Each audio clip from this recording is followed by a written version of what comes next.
خب، بسم الله الرحمن الرحیم. امیدوارم که جور و صحتمند باشید. به سلسله مباحثی که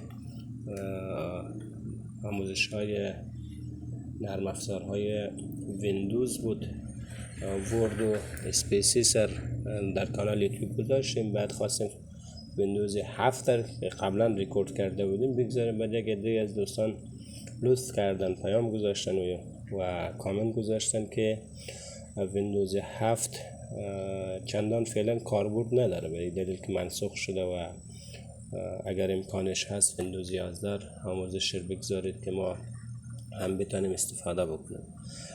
همین مسئله باعث شد که من یک چند مدتی به فکر این بیفتم و آموزشایش دنبال بکنم. گفتم که بشه برای شما بگذارم. یکم وقت گیر شد به دلیل که مصروفیت های روزانه من زیادتر بود، نتونستم این کار انجام بدم و حالا که وقت شده و فرصت فراهم شده کوشش میکنم تا چند جلسه کوتاه همه جزئیات ویندوز 11 را آموزش میدم، در کانال بگذارم تا دوستان بتونن به صورت یک نواخت و کامل یاد بگیرن. از اونجایی که آموزش هایی که در فضای مجازی گذاشته میشه بیشتر مخاطب پسند هست، به یک نحوه کاربردی نیست و کوشش میکنم که جدا از اینکه مخاطب خوش بیاید یا نیاید مطالب به گونه‌ای بیان بکنم که بشه از او استفاده اعظمی بشه، استفاده خوبی بشه. برای همین کل جزئیات یک بخشی که قرار است بریم رو آموزش میدیم و به هیچ عنوان هیچ گزینه ارجاع نمیگذاریم تا اینکه باعث سوال و مشکل برای دوستان نشه. خب میریم روی آموزش. قبلا در ویندوز 7 و 8 دوستان احتمالاً با این صفحه‌ای که اینجا میبینیم سرخورده باشه. اسم این صفحه دسکتاپ قبلا هم صحبت شده و یا هم شما مطمئناً شنیدید دسکتاپ چیست و صفحه مانیتور چیست، چون بخشای آیتیه. روی دسکتاپ وقتی که شما راست کلیک بکنید در همه ویندوز ها یک سری گزینه های ظاهر میشه.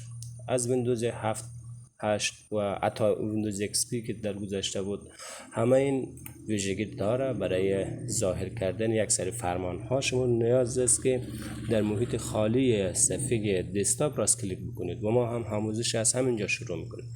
خب قبل از اینکه بخوایم آموزش شروع کنیم، این بخش بالایی کلا به اسم دسکتاپ یاد میشه. از این قسمت اگر شروع کنیم تا این قسمت همه این دسکتاپ هست.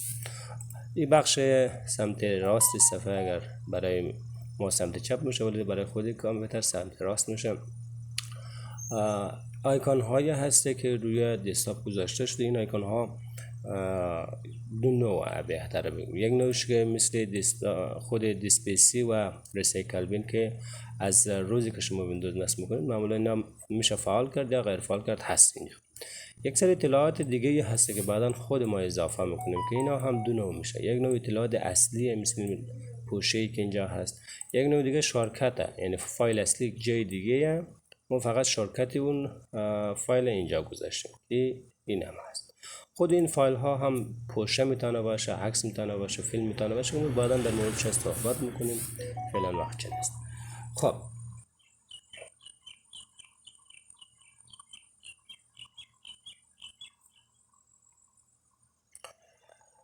میم روی مسئله بعدی.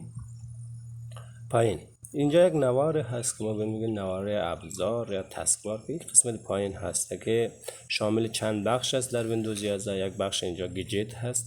در ویندوز 7 این گیجت ها معمولا در یک قسمت گذاشته شده، ولی ویندوز 11 گیجت ها رو برده روی خود صفحه نوار یا نوار ابزار که البته گیجت های خاصی هست که بعد ما در مورد این گیجت ها صحبت میکنیم که چگونه اینا فعال میشه و چرا اینجا و خود همون تکمه استارت منو هست که در همه ویندوز ها حفظ شده، یعنی هست ولی جاهایش مختلف هست و در ضمن زور احتمالاً یک سری تفاوت های با هم دیگر دارن. خود اصل تکمه استارت و حتی داخل این هم میبینیم تفاوت های نسبت به ویندوز های قبل خود داره که در مورد جزئیات این با هم صحبت میکنیم.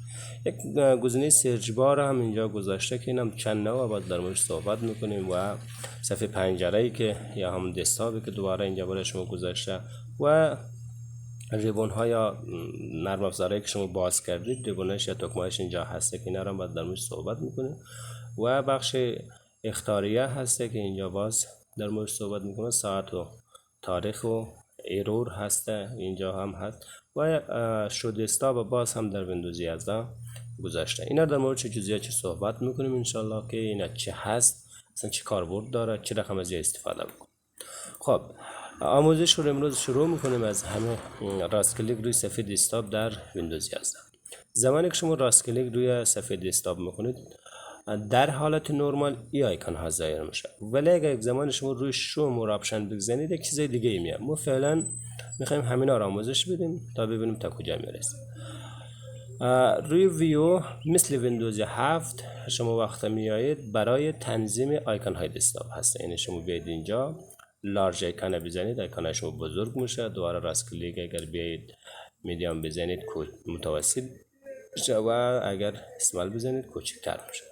و اگر اینجا بیاید روی گزینه اوتو آرنج آیکونز کلیک کنید، یعنی تیگی گذاشته باشه، آیکون ها شما نمیتونید اینجا انتخاب بدید. نه که من وقت انتخاب میدم فرار میکنه، ولی اگه بیایم تیگی گزینه رو برداریم خیلی راحت هر جایی که بخوایم میتونیم بگذاریم. گزینه بعدی برای ایه که اگر شما خواسته باشید اینها تو گرید کنید تکشیر بگذارید. تو گرید یعنی چه؟ در یک ستون های و ردیف های منظم. اینجا شکلش هم کشیده میبینید، یک ستون و ردیف منظمه. این اگه شما بیاید تیک زیر بردارید دیگه ستون متون منظم وجود نداره، یعنی هر جایی که خواسته باشید نزدیک هم به هم رخته میتونید بگذارید. به این شکل شما گذاشتید. اگر بیاید دوباره همینجا و تیک الاین آیکون تو گرید بزنید، نه روی یک ردیف یا ستون مشخصی برای شما میکشن.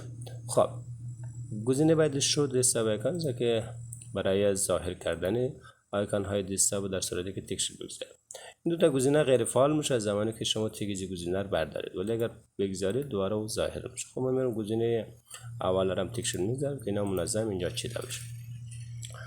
سورت بای هسته که برای چیندن یا چینش یا به منظم کردن آیکون های دسکتاپ بر اساس یک سری چیزایی گفته. بر اساس نام میبینیم که دیسپیسی اول شد، ریسایکل بود و میشه کلینیک که آخر قرار گرفت. و اگر بیاید دوباره سورت بای بر اساس سایز کنید بازم به هم میریزه، برعکس شد. و اگر اینجا بیایم بر اساس تایپ کنید باز هم فوش ها یک جای میشه، شورکت ها یک جای میشه و فایل اصلی یک جای میشه. و اگر سورت بای بیایم بر اساس تاریخ تغییرات بیاریم باز هم به هم میریزه. اون که آخرین تغییرات آوردیم همین بوده و آخرین تغییرات همین بوده اینجا گذاشته.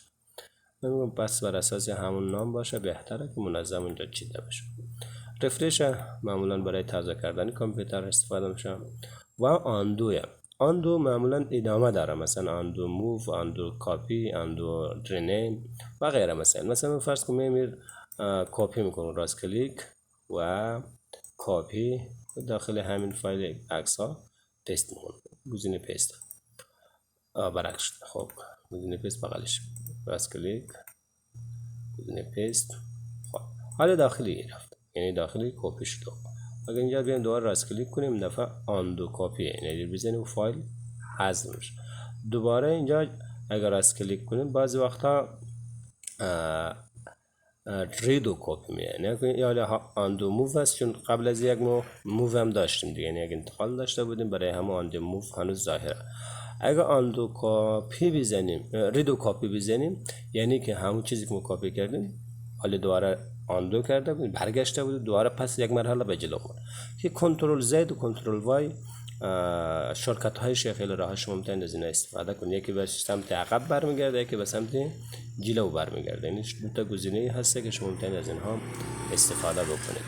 خب بعد گزینه نیو برای ایجاد کردن فایل استفاده میشه. میتونه این فایل شورکت باشه، میتونه خودی فولدر باشه که فولدر اینجا فعلا دو نوع در ویندوز 11، یکی فولدر معمولیه یا پوش معمولیه، یکی دیگه وینرار یا زیپ فولدر یا آرشیو هست که البته در قسمت هم آرشیو فولدر داره، یعنی استیتا قرار میگیره که البته بعدا شما نرم افزار رار اگر نصب کنید از استفاده کنید یا همون زیپ.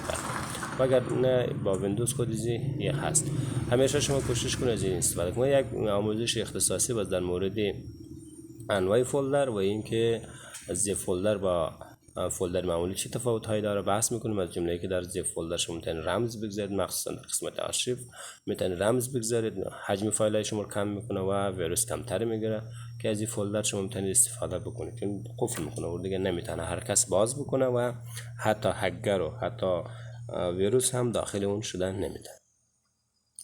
خب برای ایجاد کردن کافیه فقط روی همون فولدر مربوطه بزنید، یک نام برایش بگذارید، ذخیره اینجا ایجاد میشه. وقتی که ایجاد شد شما میتونید در اینجا فایل های خود ذخیره کنید و به خاصی نداره.